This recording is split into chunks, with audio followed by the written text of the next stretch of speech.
Oh, does the music going off mean that we're starting? Excellent. Okay. Well, the music has died, so when the Bluetooth dies, that's when the party starts. Is this the hot mic? Should I talk into this? Yeah, that one. Yeah. Unless you want to talk into my neck, which probably, yeah. So,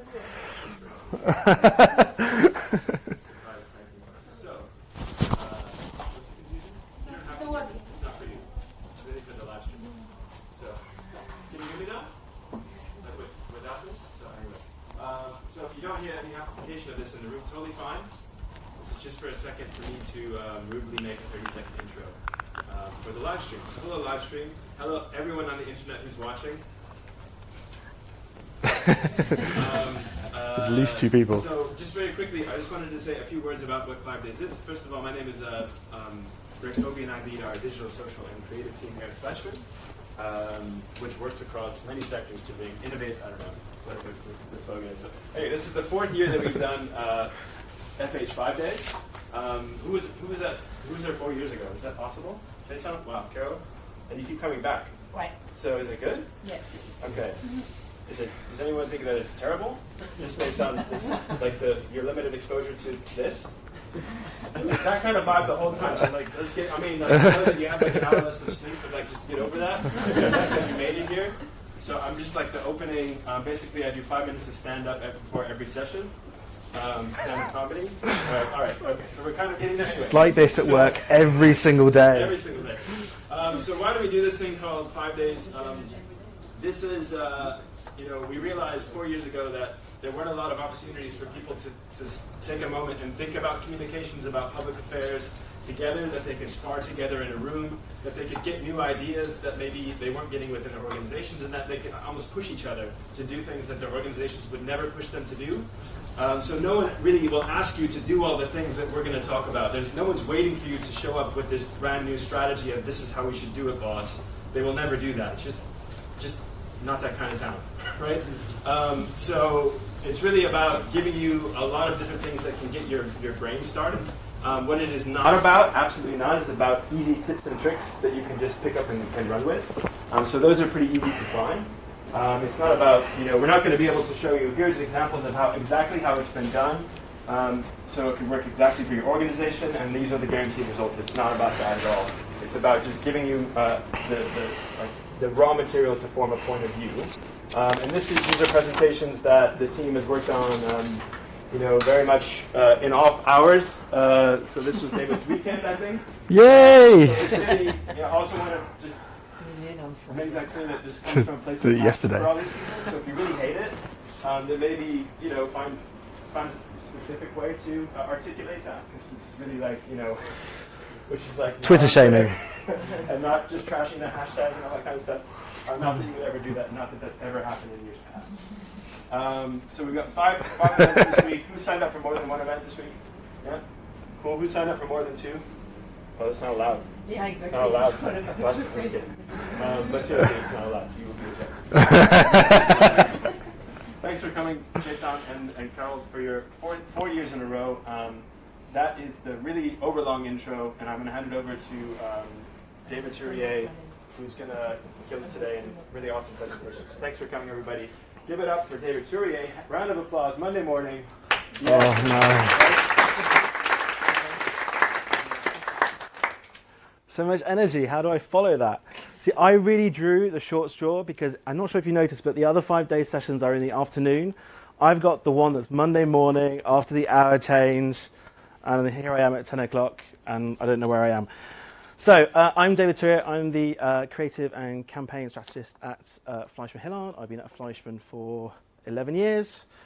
I used to be doing sort of core government relations, and then I moved into more and more into communications. And today we're going to talk about new institutions and new you and how to profile yourself. So what are we going to talk about? The context, so the new institutions. Then we're going to talk about leadership and conviction. We're going to take a look at lessons from branding. Can it help us in public affairs? Then I'm going to show you some examples. Then I'm just going to show you a bunch of videos because I know that's why you come anyway. Okay? So the videos aren't necessarily going to be related to what we've done in the past or what we've talked about here, but they're just sort of cool, award-winning, creative campaigns that I think are really cool, which could be applied to a Brussels context. And then we'll do some takeaways. It's a really interactive session, as Brett showed. Please speak up, ask questions. I don't mind being interrupted, not too much. If you've got something really, really important to say that you want on the record, something constructive, ideally, let me know, and that way I can pass you the mic. Let's get started. So the context. What do you think is going to happen in the next 5 years, politically? 5 years. I don't know, 5 weeks. Okay, well, we'll get on to Brexit in a second. What are the big trends do you think is going to happen? Populism. Who said that? It's getting boring. You think public affairs is getting boring or populism is getting boring?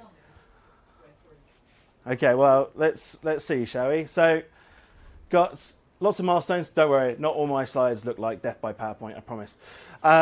So, we've got the European Parliament elections in May. We've got the new Commission member. We've got the Tusk mandate that ends. We've got all of these national elections that are changing. We've got a big surge populism, but we've also got a big surge of green movement, I think. So basically, all the kind of both sides are the extremes of both sides are gaining momentum. Got the UK leaves the EU, maybe, I don't know. Don't get me started on that. Actually, I am going to talk about it, so you won't escape.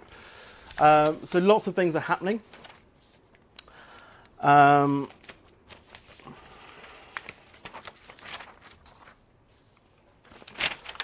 So yes, my points. So who thinks there's going to be a no deal? Raise your hand.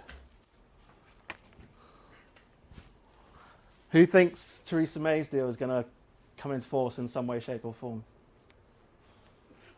I don't vote anymore. I didn't realise you were British. Who thinks we're going to get Customs Union 2.0?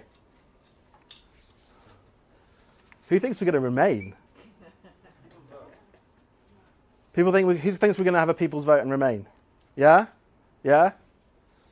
Okay. I think there's going to be a people's vote. In fact, I campaigned quite heavily for it. Right? That's what I really hope is going to happen. Let's see. Let's see how it all goes. But nobody knows what's going to happen, and it's all a complete problem. Anyway, but because of the UK leaving, let's imagine that they do. It's really going to change, member state dynamics. I think, the traditional relationships are going to be more fractured. The old political alliances are changing. Where you used to have the UK in the centre with France and Germany, that's no longer going to be the case. Of course, they all want different things from Europe, right?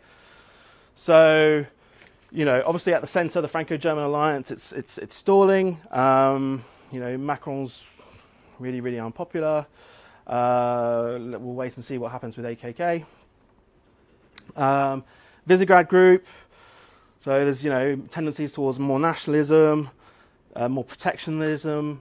I think, there's definitely no scope for more EU integration there. Over here, you've got the Hanseatic League. They're probably the most business-friendly people. Market liberals, but again, not more integration on the cards. You've got interestingly, this sort of new 3Cs initiative, which is looking for more infrastructure, for more connectivity, for 5G, and lots more investment that way, so that they can be a sort of an Eastern resurgence. You've got the Southern Alliance, affected a lot more by migration than anybody else, who are in desperate need for funding. You've got Benelux, who don't care as long as there's more chocolate and more beer. But it's important to say that size kind of represents weight in council. But I putting all this up because it's obviously really important to take into consideration what all these countries want and what they want to get out of the EU, because that helps us in our public affairs activity. Then you've got the European Parliament elections. So again, huge changes. Looks like that the central parties are going to be under more pressure. There's a big rise in far right nationalism. Here the Greens look like they've taken a hit, but you can't really tell. I mean, the Socialists are bombing so much. I think maybe the Greens, especially after the last German election, I think they might actually do well. So is it the end of the EPP and S&D coalition? How will they organise once the UK leaves? You no longer have the ECR. You no longer have UKIP. Yay! So will the ECR fold, or will it be just really Polish-led? I think it's also really important to see. So I put up three committees, sort of at random, basically what we knew. And yeah, there's quite a huge turnover in committees as well, and I think that's something to really bear in mind. I think it's also something to also bear in mind that a lot of kind of traditional industry players, people that you could work with, a lot of them are leaving. And you've got this new generation of younger MEPs, of potentially more populist MEPs. So, and who says more populist? Probably more active on social media, more, not to name names, Trump, more quick to call people out on social media as well. So I think all of these things are something to bear in mind. So what does all this mean? It's going to be more difficult to gain the attention of the mainstream parties. As I said, the old industry allies are moving out and the younger generation are moving in. I think one of the things that you may need to decide as an organisation is, right, okay, look at the Parliament, this is our barometer. Like, who do we engage with? How far right do we go? And it's horrible to say, but I think it's something that every organisation has to really think about. And maybe it's not on a party basis, maybe it's on an individual basis, but I think it's something that you should be clear about now rather than afterwards, or rather sort of, let's wait and see how we go. I think we might be in for surprises at commissioner level. There's the Italian commissioners probably going to be from Lega, etc. There's going to be some unusual candidates, I think, at commissioner level, and that's going to have a serious impact. I think, as I said, you need to look at those shifting priorities in council. I think the voting weighting system means that you really have to look at those blocks that I pointed out, because you can no longer sort of just count on the big three to get things through. If you're British, you may want to rethink how you position yourself. This might seem obvious, but we have British clients, and that's the big thing. They've been like the City of London, or big UK energy companies. They've been a certain way for the last 20 years in Brussels, and all of a sudden they're no longer part of the EU, and they're outsiders looking in rather than partners helping Europe. So, I think it's really important how you project yourself, and yeah, maybe you want to apologise as well. I apologise, but it's okay. I'm Belgian now, so that's why I can make fun of Benelux. See, it's all okay. So, what do we do with all of that? How can organisations prepare for the year of change? Does everybody see our year of change content? Yes, no, maybe, no. You all be under rocks. You've seen it, see. So if you haven't seen all of our year of change content, make sure you go and look at the black box. There's some of it on there. But basically we do a series of videos, and all of our sector experts upstairs, we have a studio. We have a studio. They do regular videos, and we do interviews with MEPs, and we're doing lots of content that may help you in finding out what's the latest and what the newest political shifts. I think it's a great piece of content, so take a look. So what can you do? So how can you reposition yourself? How can you start this new political outreach with all these new stakeholders? Any ideas? I know. Let's do a manifesto. Oh my God. If I had a penny for every client who wanted to do a manifesto, I'd be sleeping in this morning, I can tell you. So manifestos are great, don't get me wrong. I understand why people are doing manifestos. That's okay. I prefer it when manifestos are more about what you're going to do for Europe rather than what Europe can do for you, right? To quote JFK in a certain way. But what I'm saying is, manifestos are great, but it shouldn't end there. You should really think about doing more. Why should you do more? Because getting heard in Brussels is sometimes hard. Oh, poor Teresa. I used to feel sorry for her, I don't now. Hate her. Anyway, usually there are competing voices, right?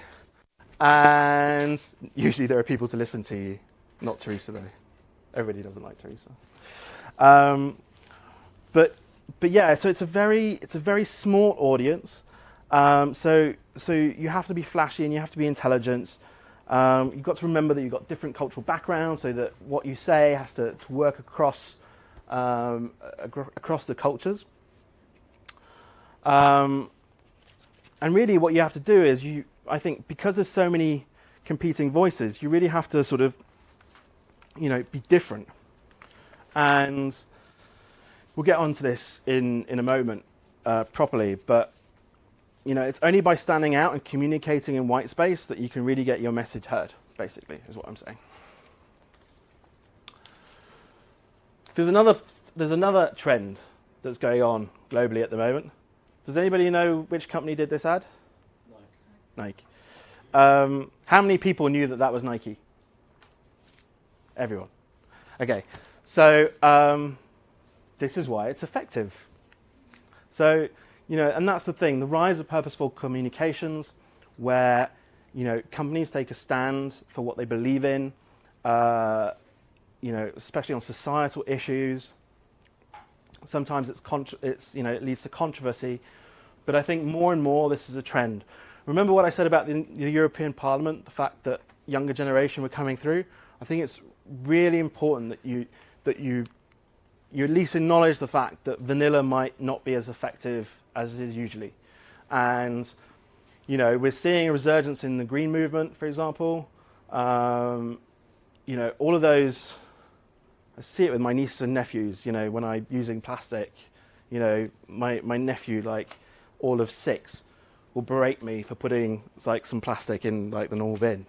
Got all this generation who have been growing up with and going to school and learning about recycling and learning about climate change, and they're all getting to voting age, and they're all they have these strong kind of societal convictions already. And I think more and more it's important that brands take a leap, organizations take a leap, and really show what they believe in, because that will attract policymakers to your cause. It will mean that you'll be able to attract good people to come and work for you.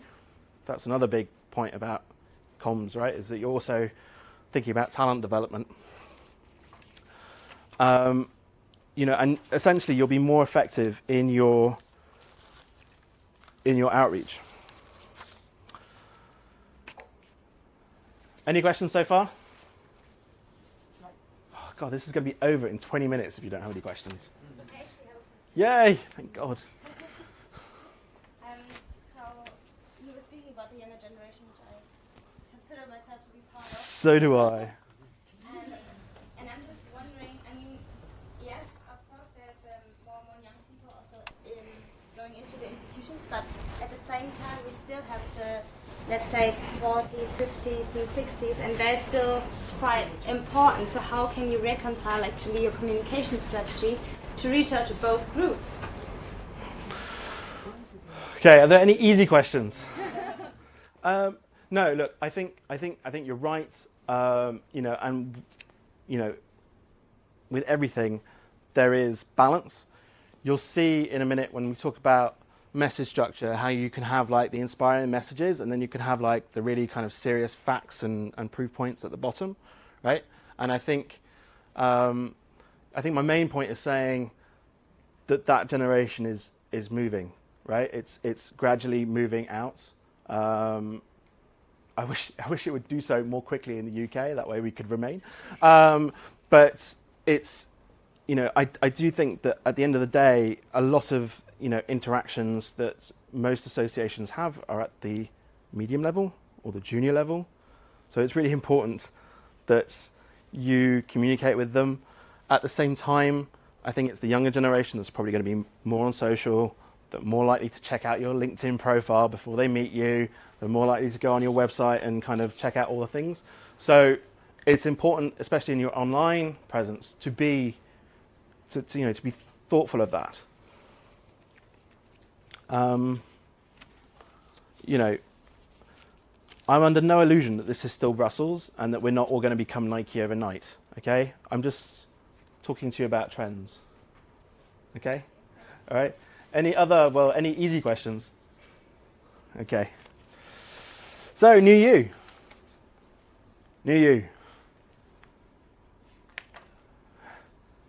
Is this just an English thing, or is this like a European thing? Know your audience is what I say. So, yes, if only you ate cake and sausage and apples, and then if only I did that and turned into a butterfly instead of just expanding, that would be great. So we're going to talk a bit today about how you can take this opportunity in the year of change and become a more powerful and more engaging organization. So here are the basics. Don't worry, I'm not going to do yesterday's session again this year. I just wanted to say, like, you know, being creative, and if you want more about this, you can look at last year's session. Being creative is really important because you need that white space, because creativity excites the mind, people admire it, people respect it, people want to be associated with it. So, you know, being creative and maybe not doing a manifesto like everybody else is really important. Some people are doing sessions with Annette about their online visual branding. Thank you, Annette. Oh God. But yes, visual branding is really important because you need to get attention. Ideally, you want something that's attention grabbing, which also creates a memory. So, if you'd like to find out more, speak to our award-winning, world-class Annette, who leads our design team at Fleischmann Hillard. So that's really important. And the third thing I want to talk about is, and this is what we're going to talk about in more detail, is this diagram, where we talk about leadership and reputation, so what others say about you and the narrative you have to reinforce it or counter it, and your brand, so what you believe in, how you say it, what you look like, and how you behave. And basically, it's only by really kind of merging those two and doing research and understanding it more fully and really making like conscious decisions when you communicate, do you have effective engagement? Because by managing alignment between both of these, can you really change the way you're perceived by stakeholders? You know, leadership's really important because it attracts policymakers, it energizes your partners, it engages influencers, it mobilizes your employees. Nobody wants to work for a second-rate organization. They all want to work for, you know, the leading organization, right? And brand is so important, and we don't talk about brand in this town enough, but it really is, you know, it's the core beliefs that guide the actions and the organization takes, what they fight for, and why they fight for it. Okay? So how do we do this? So basically we start with research, and more importantly, I think you start with asking yourself some questions, and these are all questions that you can do. It's not tips and tricks, right? No tips and tricks. But I think these are all questions that you can ask yourselves in your organizations, right? So, what are our guiding principles? What motivates your behaviors? Why does the organization exist? If you can't answer that, there's a problem, okay? If the organization disappeared, why would people care, right? What does the organization fight for? What does the organization fight against? Why do people want to work there?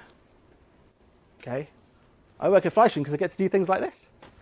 What has changed recently that requires the organization to stop, assess, reframe, or calibrate their conviction? And I think, so all of these are kind of probably things that you do, but I think it's really important you do it on a regular basis because of that last bullet point, right? The whole problem about communications in Brussels, I think, is conveying that sense of urgency.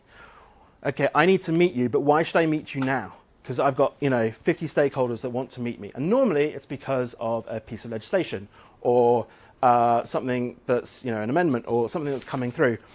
But ideally, you want it to be about a societal change as well, and you want to really be able to communicate that in an effective way. So make sure you also focus on that last question, and that's, in a year of change, it's okay to talk about this, but it's something that you should be doing on a regular basis.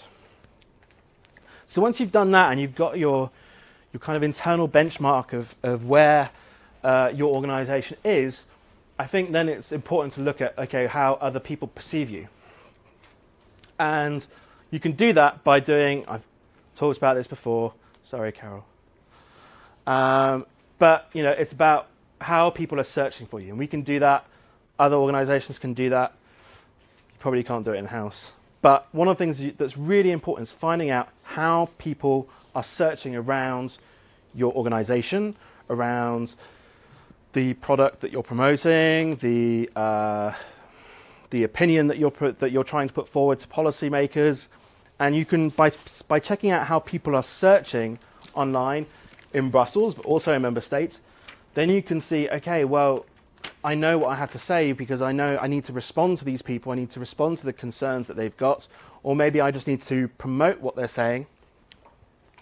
And once you've done that, you can create like message structures that are much more search engine optimized. So this, really proud of this. So this, for example, is a client.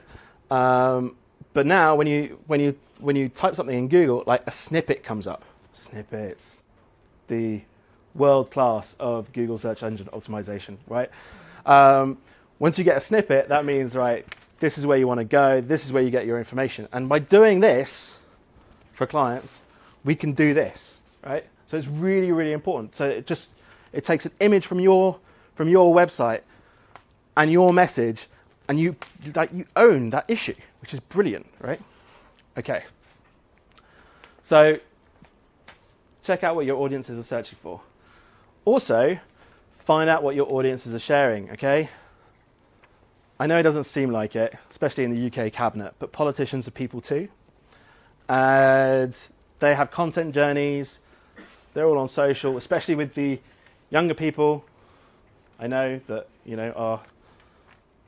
are trying to dethrone the 50 and 60-year-olds.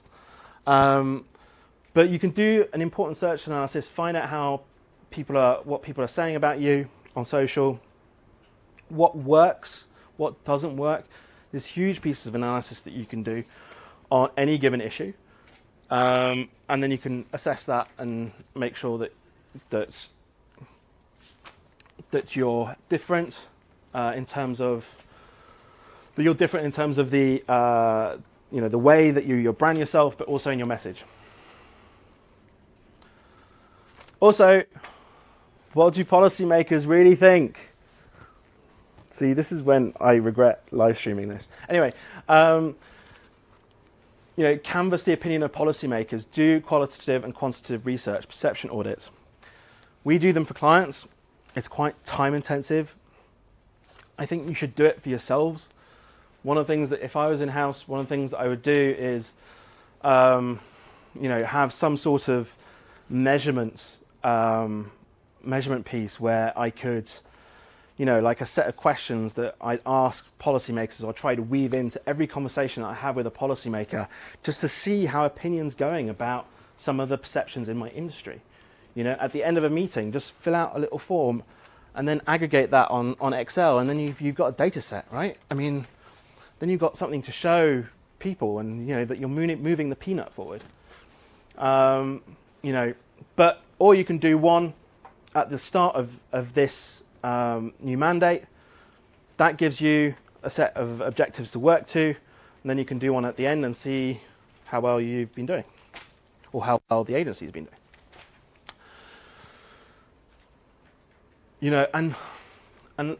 Lastly, and this is so important. So just as an example, and in fact I'm missing NSOG. These are all the organisations in Brussels that lobby on gas. Can you imagine? It's just they're basically all saying the same thing.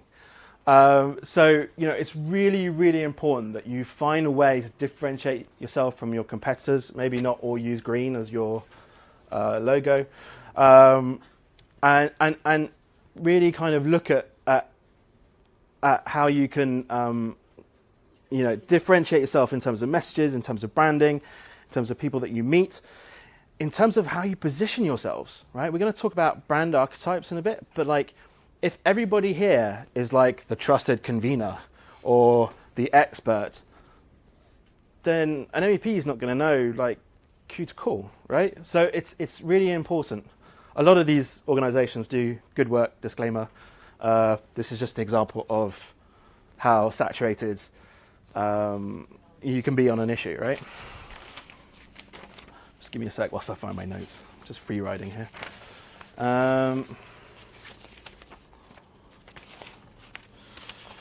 And lastly, once you've done all that, assess yourself.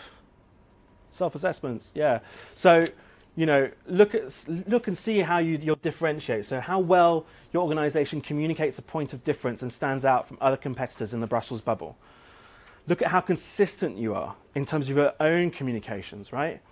The level to which your brand positioning is presented consistently across all channels. Do you always use the same colors? Do you always use the same taglines? Do you always say things in the same tone? Look at all that.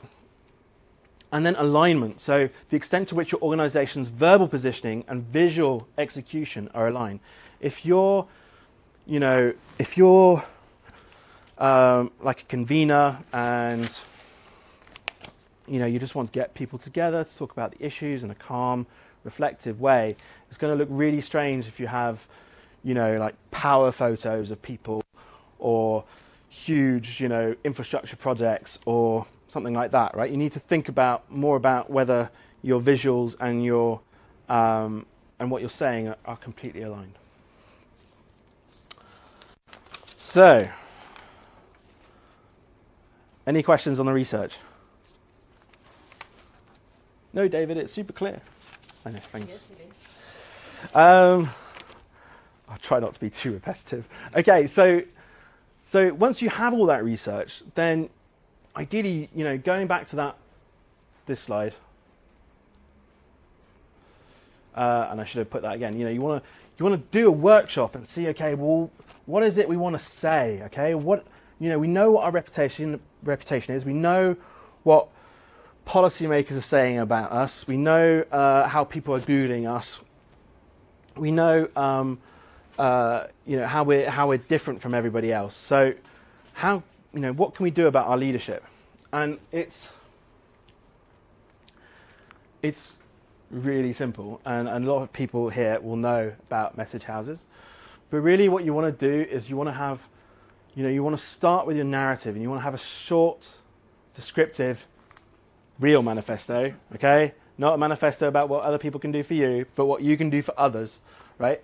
Defining what the organization does, who they are, what they stand for, and why they're different, okay?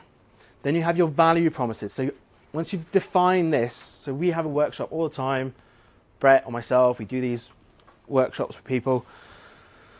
Then you come up with your value promises, how the organization is solving specific EU issues, okay? Transforming the industry and thought leadership, okay? So a lot of the time, and you know, this goes back to it's a circle, right? For your value promises, is that you have this, and we've got industry behavior up here. That's when you talk about yourself and how great you are. Hey, we're amazing, right? Then you've got your customer benefits. Like, people love us because, you know, we're greener, or we serve a purpose and people need us and they can't do without us, right? And people normally are quite good in this town about communicating about that. Sometimes they'll even talk about how much value they bring to Europe and how many jobs they have. Hey, you can't regulate us because, you know, hey, 100,000 people, come on. But really, you know, like, what's really important is also like the society outcomes, right? So, you know, I keep quoting JFK, but really, you know, what do you do for Europe? That's super important. It's super basic, but honestly, not many people do it. So really, you know, I would say that this is kind of, you know, it's, you know, 25, 25, 50. That's what you should be talking about in terms of, depends, but, you know, you really want, this is the bottom one, is why the EU should care about you. So once you've got your value promises, you know, you need 3 to 5 messages that support the narrative and why the organization is uniquely placed to deliver on those. And then you've got your truth points. That's your, you know, I work at Cefic and I've got to make sure that my scientists, you know, understand that I'm putting forward all the right content, right? So that's all your reasons to believe, your facts, your testimonials, that back up, you know, the back up the key messages and authenticates all the value promises. So Are quotes and pictures of people a good way to do so?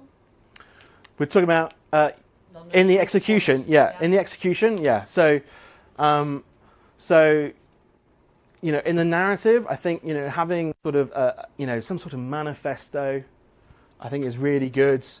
You know, about what we are for, and what we believe is. I think, you know, a good way of expressing that is, and lots of people do this already, it's just like having a clear but very concise video.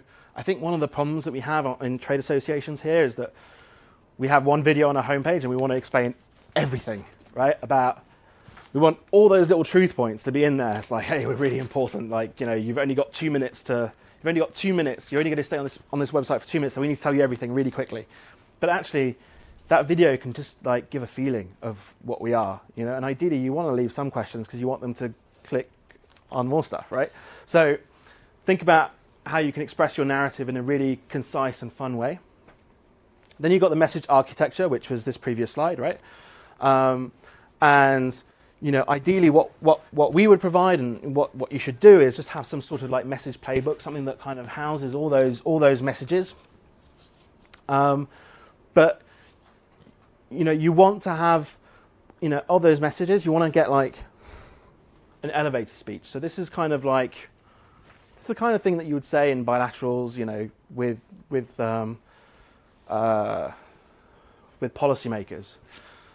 I've said this before, but I'll say it again. So one of my favorite elevator speeches was, which is something that we came up with, I think, was Philips Lighting. So they go into a room, they introduce themselves as, hi, we're Philips. We're the second biggest provider of light after the sun. Look, if like the light bulb guys can be that cool, there's hope for everyone, right? You know, so no, but it's true. Like, you know, you need to think about it in like a really interesting way. I work for the cement organization, and Like cement is, you know, it's not super interesting, but it's a really cool product that's been around since Roman times, and you know, it's the only material that can support the blast of a rocket, right? So we wouldn't have a space program without concrete, right? It's those little tidbits like that which kind of make you think, oh, right, cool, right, cement, okay, I like it, you know. Spirits Europe, we'll work on that, don't worry. And then, of course, you've got, you know, so all of that out of your message architecture, that leads to your speaking opportunities, your bilaterals, your media, your print, infographics, all of that message architecture will feed into all of your usual tactics. But then you've got to like package those messages in a way. So one of the things that we also do is once we take those messages, which normally are quite bland, we try and like come up with compelling stories and come up with a way to shape and frame those messages. So we talked about leadership. Now we're going to talk about brand. Any questions on leadership? No, David, it's all super clear.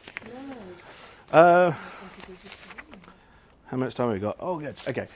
So now we're going to talk about brand and conviction. So we tend to do brand and conviction around 4 big questions. And this is when we sit down in a room.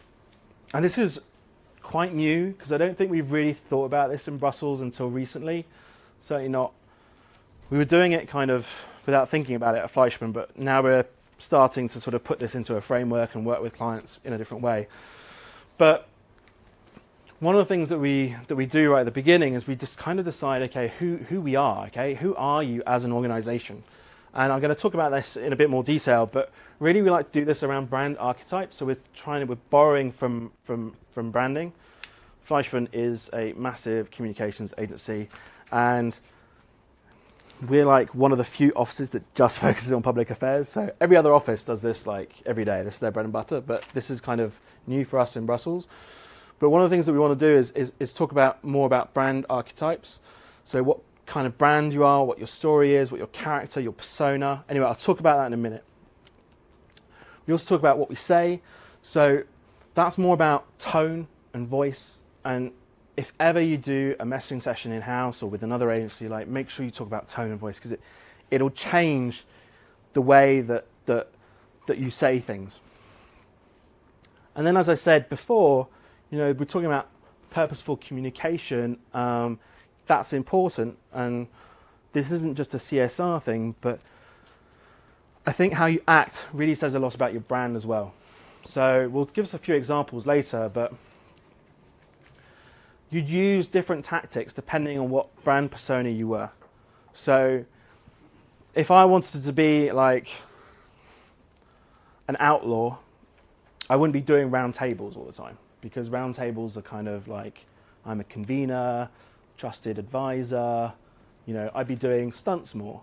And I'd try and be known in Brussels for being innovative and edgy, right? So how we act is really important, you know, and we do a workshop where we decide on tactics, and then we build a profile for the organization, which then, you know, we aim to stick to and make sure that throughout the year people know us as doing those types of activities, because otherwise it's very difficult to stay memorable to people, you know, because there's 10 actors on gas and you're this person and you want to be in this box, right? And then there's the brand emotions, and I know we don't do that quite as much in Brussels, but that's also important. That's something that you do for branding, is what kind of emotion do you want to project? So, and I think that's where, you know, Annette can help out in terms of the design, but it's also important that there's alignment between what you say and how you're perceived. So let's get back to brand archetypes a bit. So does anybody know who these guys are?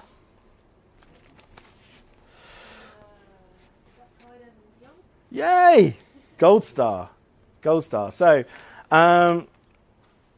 Sigmund Freud and Carl Jung, psychologists, and they believe that despite cultural language differences, that everyone shared underlying human personalities.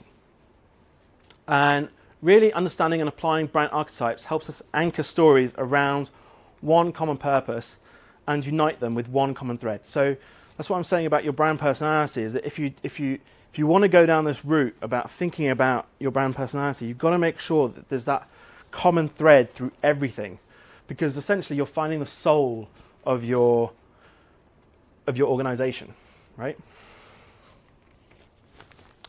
So these are the brand archetypes recognized throughout. So it's not just a Fleischmann thing, this is kind of a branding thing, okay? But there are 12, and some are seeking structure, so creator, ruler, caregiver, so like, then some are seeking paradise, so like the explorer, the sage, the innocent. Some are seeking connection, so the jester, the lover, the everyman. Some are seeking change, okay, so like the outlaw, the magician, the hero. So they're all seeking to do everything else. There's like freedom, understanding, safety, service, control, innovation, mastery, power, liberation, intimacy, enjoyment. I'll give you a few examples of different organizations, but you know, I know this seems super brandy, but it does work in public affairs as well. And people do it all the time. You know, can anybody think of a company that's got a archetype? No. Well, like, you know, Ruler. Which company rules? which company rules? In a mean way, or in just a ruling way. So Google, right? Google. Is that an example? Google is a ruler. It's also ruler. Google's kind of in between innovation and ruler. I'd say Microsoft is a ruler, actually, because they like to control things. But like, you know, like most like healthcare providers, like so like Johnson & Johnson, places like that, they'd be a caregiver. They're all about kind of, you know, think of their advertising. It's all fairly sort of innocent and nice. Jester, Red Bull, yeah. Skittles is one, like, you know, any Skittles. Wendy's. People see like Wendy's Twitter, right, when they like have fights with McDonald's and Burger King. It's hilarious. I love it. But it creates a real connection with people. The everyman, like Jupiler, right? Jupiler is like the everyman, right? It's like, you know, les hommes savent pourquoi, ugh, right? You know, it really is. It's like, hey, it's like we're like basic and we're really like approachable and understandable and like, you know, hey, how was Jupiler? Like, you don't want Stella Artois, like, Stella Artois, like, where's Jupiler, right? That's who we are. I mean, people do it even like with water, right? I mean, like, you know, Fiji water is like, Fijian paradise. I can feel the volcanic rock, right? Perrier is like the lover. It's all like bubbly and lovely. Evian do like baby commercials where the babies do like, you know, ballet and things like that, right? They're all like, you know, it's water. It's the same thing, right? But it's branding. Everybody kind of will associate themselves with a particular brand. You all do it subconsciously. And policymakers do it too. So there's the really kind of like brandy, like this is super brand heavy, right? But So you have to choose which one you want to be associated with, and you develop a message accordingly. Or I think you do all of that research. Once you come up with that research, you do a workshop where what we do is we do like a list of 3. So imagine that this isn't written here. We do like 3 adjectives, right? You know, from like mean, really nice, and something in the middle. And basically we position you on that scale. and then we get you to position yourselves on that scale. But we do it for like 50 questions, right?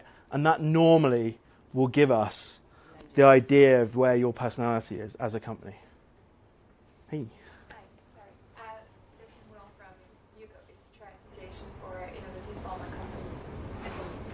Okay.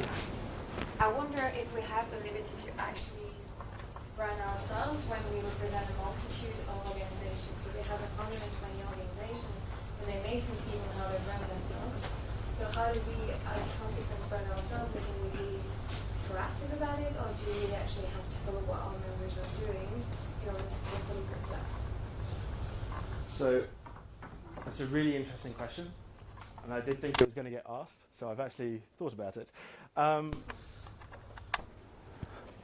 Generally, it really depends on the trade association and how big the members are of that trade association. So I think if you're a tech alliance, right, where you've got like the Googles and the kind of your Apples and your Amazons, etc., I think it's going to be really difficult to disassociate yourself because those brands are so huge. If you're with SMEs who don't have a loss of brand recognition in Brussels, I think it's absolutely essential that you do, because they'll have their own brand and their own core beliefs. I mean, the salad bar across the road has its own like core belief, and it's written on the thing, and people associate it with it, right? But in this town, they might not be well known, and therefore you have to think about, okay, what is really the brand archetype for the industry? Like, what do you want to be?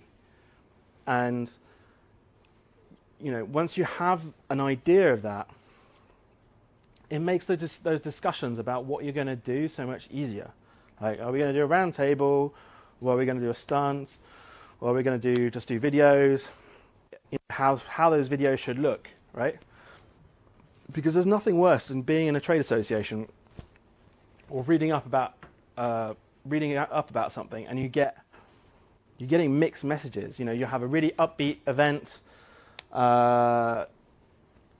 which is panel where people are just talking to you, but then you have like a really inclusive Twitter strategy where you're polling people and asking what they think, and then you've got different visuals, some giving care, some giving innovation.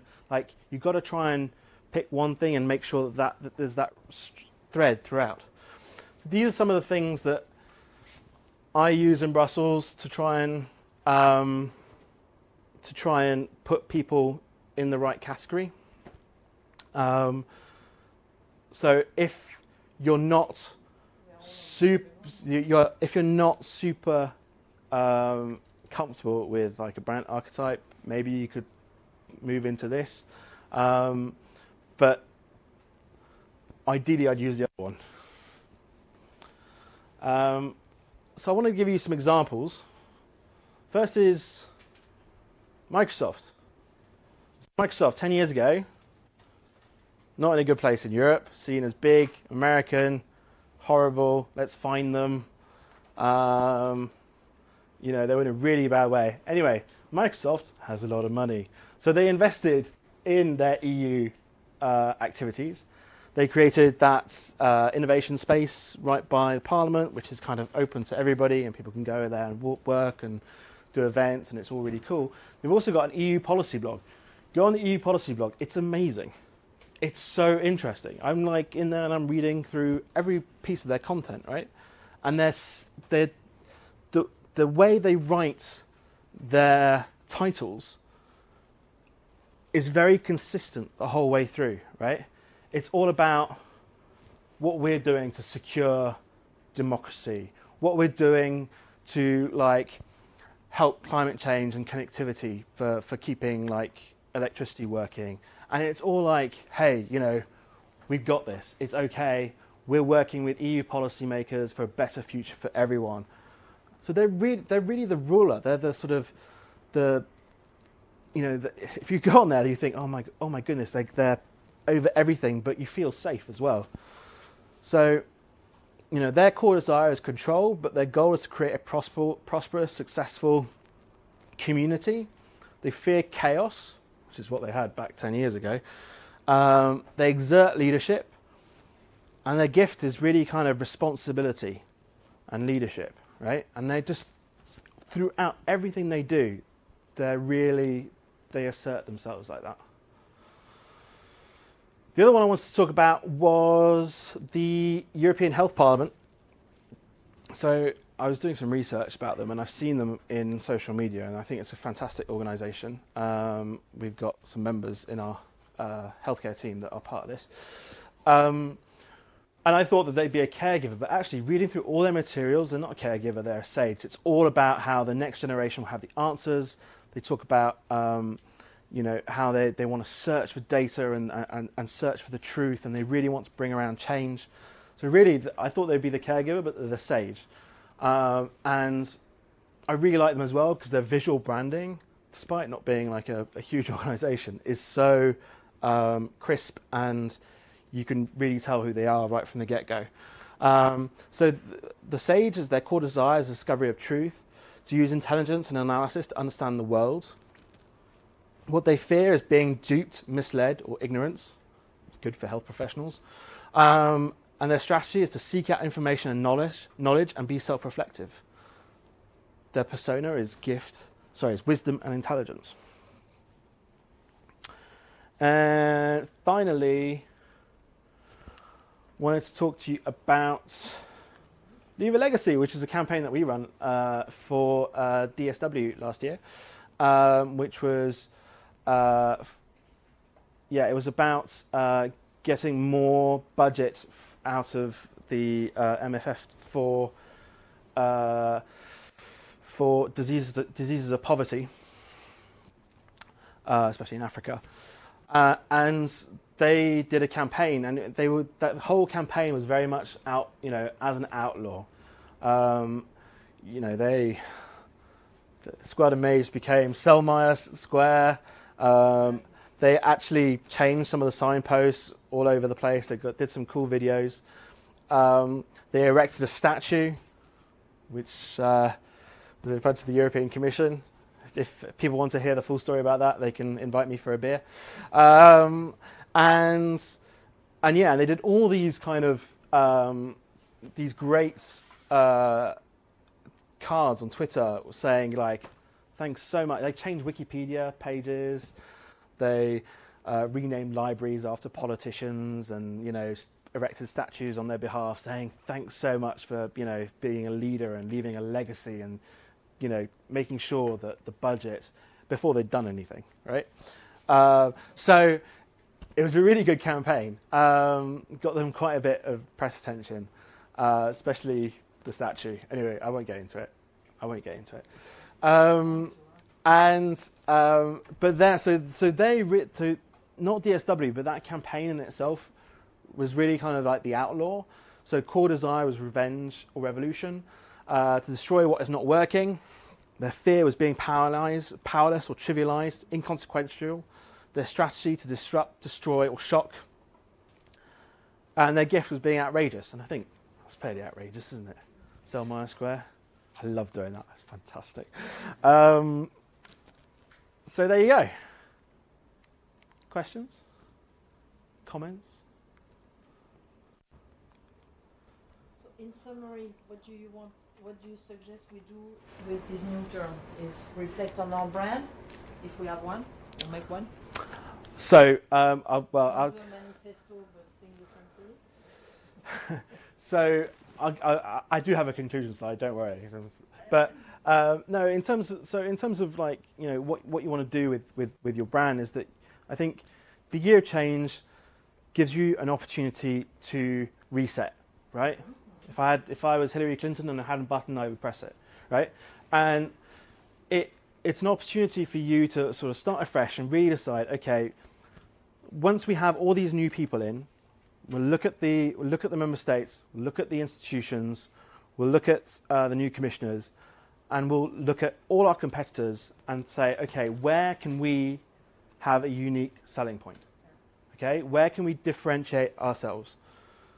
okay, if we want to differentiate ourselves, what's the best way to do that? And, you know, you could do it the usual way, you know, okay, well, let's, you know, write a manifesto and let's hold a couple of events.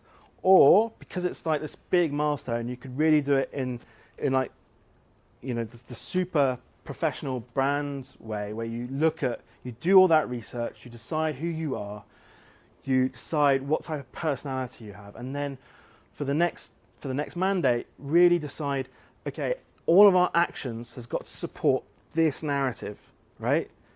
If it's not supporting this narrative, then we don't do it. If it's not making us, you know, if it's not fulfilling our beliefs, if it's not contributing to what we're fighting for, if it's not doesn't say that in every way, then that tweet doesn't go out, then that event doesn't happen, that stunt doesn't happen. It's got to all be around that same common thread. How easy is it to just stick to one personality? Because I guess that most of the time you have more than one. It's actually easier than you might think. There are a couple of organisations that are between two, and I think you can be between two as well. That's fine, but they've just got to try and be compatible. And if you do the exercise with the adjectives, you know, basically what comes out of it is a quadrant of where you want to be, and are you seeking change? How conservative are you? Are you offense or defense? And you know, I only have an hour, okay? So, but that helps you define what personality you are and how you can express it. And some things are going to work, some tactics are going to work to express it, and some aren't. So I think you can be two. You don't want to be three. But if you're on the same, because those remember those archetypes, they were split into four. So seeking change or seeking connection. So you can be two of those, or you can be between two, but not two opposing ones, if you know what I mean, because you basically have to be together for it to work. Any other questions? Okay. Does anybody want? So I've got some cool videos which aren't really related to this, but I always do videos, and normally everybody really likes it. Yeah? So videos. Should we do some videos? So I'm not sure if none of these were used at 5 days. If you saw me at Euractiv or anywhere else I've spoken, then you probably have seen some of them, but we'll try. In the Pacific Ocean, there is so much plastic, an area the size of France is formed. Governments have simply ignored it. So we found a way to ensure they couldn't, by turning the country-sized trash patch into an official country. Les trash isles. To trash isles. A la isla de plástico. Des îles poubelles. Introducing the Trash Isles. On World Oceans Day, the Plastic Oceans Foundation and LADBI submitted an application to the United Nations to recognise the Trash Isles as an official country, because under the laws of the UN, other countries are then obliged to clean it up. Declared the part of the ocean where all the trash is gathered, the plastic, the Trash Isles. Has the petition been received, and what's your take on that? I think it's a very innovative and creative way to bring attention to a problem that is often not seen. Having met the criteria to become a country, the Trash Isles began recruiting citizens online. In the first few weeks, we had more citizens than some countries. The Trash Isles had everything an official country needs. A currency called debris, a passport for new citizens, and a national flag. We even had big-name celebrities signing up. I think this is the first honorary citizenship I've had from any emerging nation. Thank you very much. Trash Isles citizenship. Trash Isles. Trash Isles. Some even took on official roles. I'm Judy Dench, the Trash House Queen.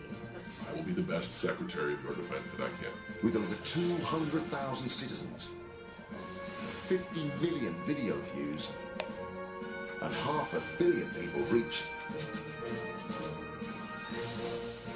the trash aisles put the plastic problem firmly on the map. I will make reference to the trash aisles from here on out. It's cool, huh? Really like that one.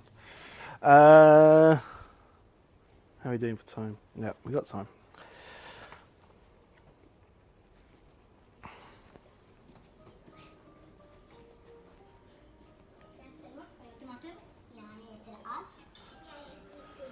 Jeg heter Lars. Nå har jeg en liten jobb til dere. Jeg tenkte jeg skulle putte de blå ballene i den ene vasen og de rosa i den andre. Skal vi ta rosa i denne og blå i den? Annet. Blå i denne.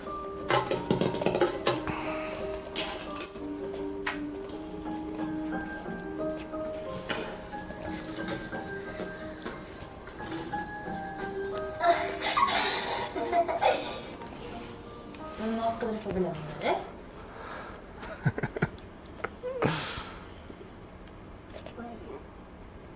Hva er dette for noe? Hva er dette for noe? Ok, nå kan dere åpne øynene. Nå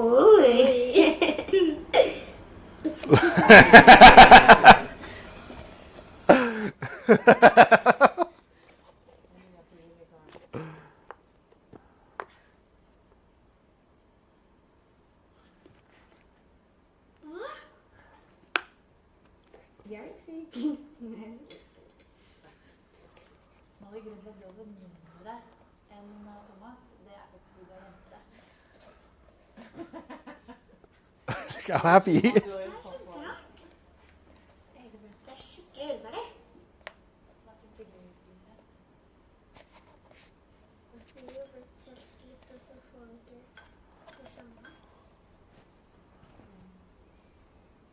Vi var like flinke, og vi burde få like mye. Hvorfor det?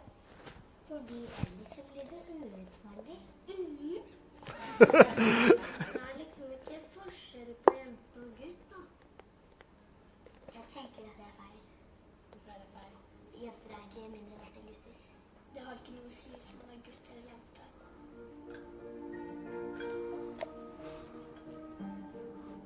Sånn, ja. Det er litt mye, da. Nei. Nå har vi litt mye. Nå har vi litt mye.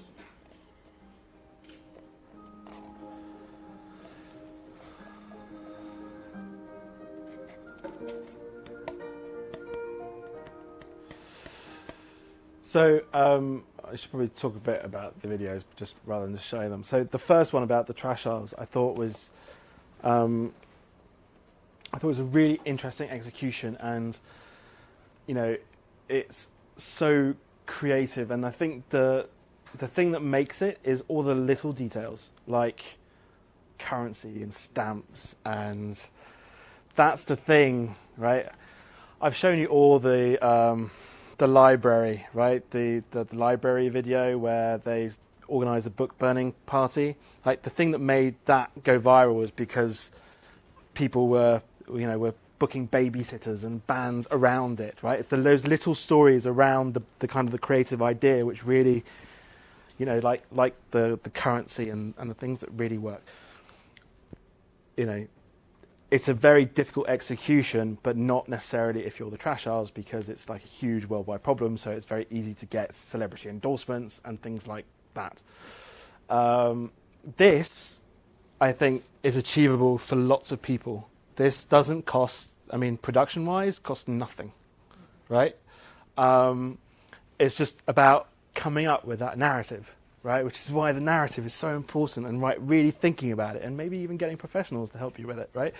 And once you have that narrative, you can think about that creative execution. That video, is shot in a day and just kind of put together, and it won at Cannes. I think it was really good. So just keep that in mind. The next thing I want to show you is. Next one, I think, is Carrefour.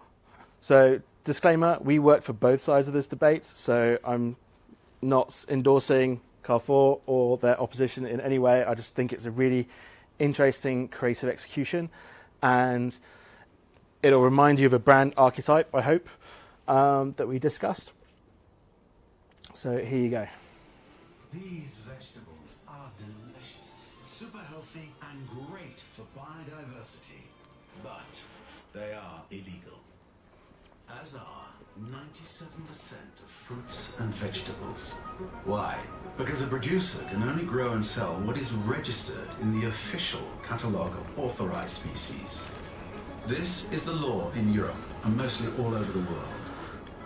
Under the pressure of the whole agrochemical lobby, this catalogue only authorizes standardized species developed in laboratories to resist their own pesticides.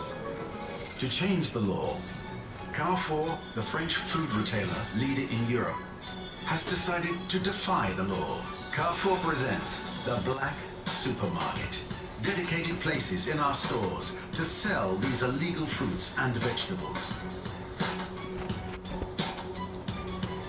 Print, posters, TV, web, and in-stores were used to show the absurdity of the law, turning outlaw farmers into national heroes. Then we signed a 5-year commitment with them, creating a sustainable network. Following the campaign, a petition to change the law on change.org got more than 85,000 signatures. There was almost no media that didn't speak about the Black Supermarket. De fruits défendus dans un supermarché. Carrefour se lance dans un marché interdit. Des fruits et légumes dont la commercialisation est interdite. C'est un événement majeur. C'est un message politique très fort. Even Carrefour's worst detractors were amazed that something so good could come from the big bad retailer. And finally, in November 2017, a new law proposal has been voted by the European Parliament. It will be ratified in May.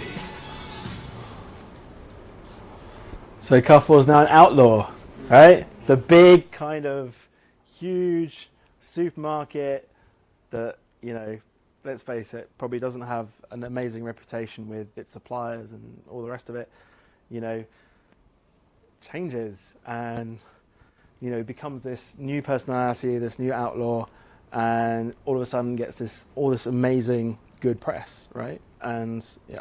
I'm confused whether they're pro-GMO or anti, because the way that they don't talk about GMOs. I think they talk about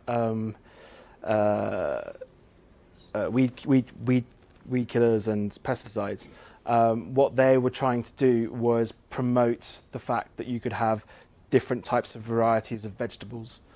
And one of the things that the EU does is they have a big list of, this is where the bendy banana issue in the UK comes, that you can only have certain categories of fruits and vegetables so that you can circulate in the single market.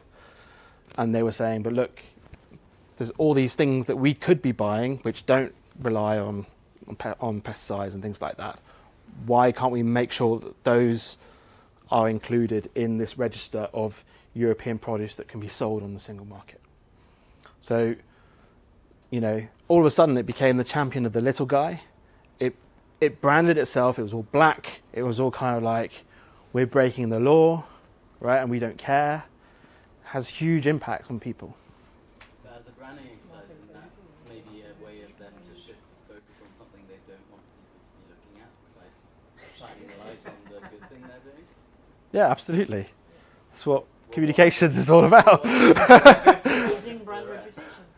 Because then the competition has like a big target to aim at, like, well, Carrefour showed you this, but actually they do this while we do it better. That's such a complicated message for the opposition to convey, though. At the end of the day, they probably got I don't know, 10, 15 million worth of free media by doing this, right? So they were on lots of channels, everybody talks about them. If you're just reading, you think, oh, Carrefour, oh, very nice, right? When was the last time you heard about, you know, I'm not going to say Carrefour, but like often retailers treat their suppliers pretty badly, right? You know, it's just, you know, every year it's like, I want 10% less, right, for the same amount of product, right? And you know, how often does that story get in the news? Because it's kind of the usual story, right? Whereas you do something like this that stands out, that's new, that has purpose, right? It speaks to lots of people. It's really easy to, you know, go against pesticides, etc. They're going to get like good vibes, and people are going to, you know, think better about, you know, that's why stores have organic sections. It's to, you know, be seen as a better brand. I kind of need to wrap up, so I will just finish with 5 takeaways, because it's 5 days. Yay! So, if I would do anything, if I were you, I would check on your competitors and be different. I would pay attention to things that grab you. That's why we show these videos, because we tend to look at all these ideas all the time just to think about, you know, creativity is just recycling other people's ideas and making them better and making them work for you, right? So make sure that you pay attention to what intrigues you, what good creative intrigues you. Get to know the people in your target demographics. Do the research. If you can, do a search analysis, do a perception audit. You know, start by asking all those questions that I listed. Do you remember at the beginning about how you have that conversation with yourself at the beginning? And never ever forget that brand and consistency is as important as messaging, okay? So it's not just about saying something and putting it out there, it's also about the brand. Okay, you're all released. Thank you.